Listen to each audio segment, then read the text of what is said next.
Hi hello வணக்கம், welcome to Neela's kitchen. இன்றைக்கி நம்ம கத்திரிக்காய் காரக்குழம்பு எப்படி செய்கிறதுன்னு பார்க்கலாம். இதுக்கு தேவையான பொருட்கள் நான் டிஸ்கிரிப்ஷனில் கொடுத்துருக்கேன். இப்போ வாங்க அதுக்கு தேவையான மசாலா பொருட்கள் என்னென்னு பார்க்கலாம்.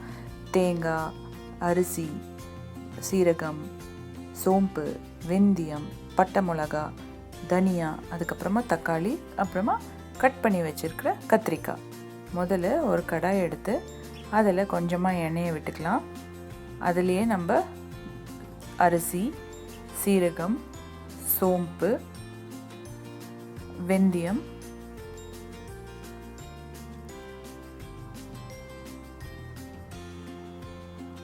அப்புறமா தனியா, காஞ்ச மிளகா இதெல்லாம் போட்டு கொஞ்சம் நல்லா வதக்கிடலாம்.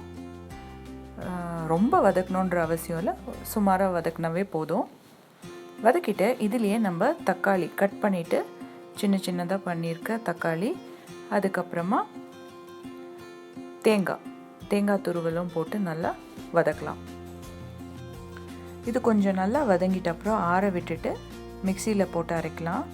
மிக்சியில் நான் கொஞ்சம் காஷ்மீரி சில்லி பவுடர் யூஸ் பண்ணுறேன், கொஞ்சம் கலருக்காக.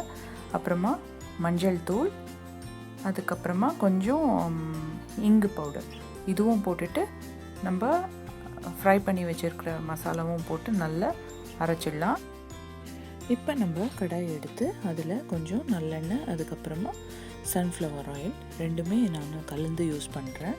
அப்போது இந்த காரக்குழம்பு நல்லா வரும்ன்றதுக்காக 2 எண்ணெயும் ஒரு 1.5 டீஸ்பூன் சேர்த்துக்கலாம். அதுலேயே நம்ம கட் பண்ணி வச்சுருக்க கத்திரிக்காவை போட்டு நல்லா வதக்கலாம். இது நல்லா வதங்கணும். இது நல்லா வதங்கிட்ட அப்புறம் அதிலேயே நம்ம காரக்குழம்புக்கு தாளிச்சிடலாம்.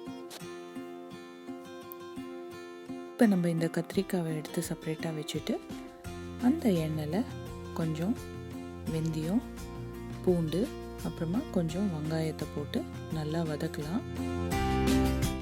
இப்போ பார்த்திங்கன்னா நம்ம வெங்காயம் அப்புறமா பூண்டு நல்லா வதங்கிடுச்சு. இது கூடவே நம்ம செப்பரேட்டாக எடுத்து வச்சுருக்க கத்திரிக்காவை சேர்த்துக்கலாம்.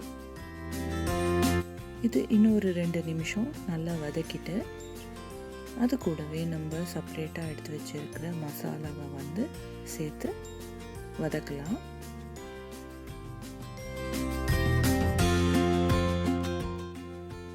இப்போ பார்த்திங்கன்னா நம்மளுடைய மசாலா நல்லாவே வதங்கிடுச்சு.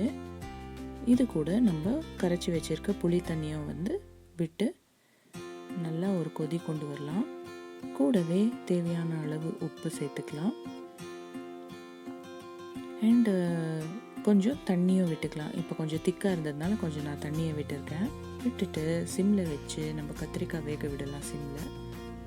அதுக்கப்புறமா கொத்தமல்லி, கருவேப்பிலையும் போட்டு நல்லா கார்னிஷ் பண்ணி ரைஸோடவோ சப்பாத்தியோடவோ என்ஜாய் பண்ணுங்கள். இந்த வீடியோ உங்களுக்கு பிடிச்சிருந்தால் லைக் பண்ணுங்கள், ஷேர் பண்ணுங்கள், சப்ஸ்கிரைப் பண்ணுங்கள்.